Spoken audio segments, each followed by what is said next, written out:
การเป็นอรหันต์คือแค่รู้อยู่ในลมหายใจนั่นแหละจากว่าล่ะอยู่ไปเรื่อย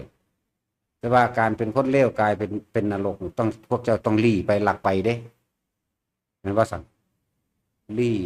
ไปหลักไปเฮ็ดนั่นเฮ็ดนี่สิไปหลักของเขาก็หลักไปเด้บ่ให้ไปเห็นเด้เนาะแต่ว่าเฮาเข้ามาวัดนี่มันแหมแง้นหน้าทะเล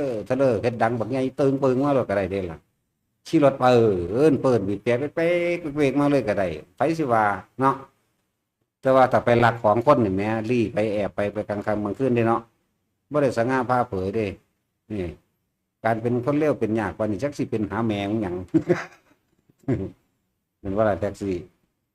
การเป็นคนดีนี่มันเปิดเผยกระดอกนะนี่เป็นยังคือว่าเห็ดเอาแหละหลายอย่างคนที่เจริญอานาปานสติหรือทรงฌานโดยอานาปานสตินี่มีสิทธิ์ได้เร็วๆเด้อ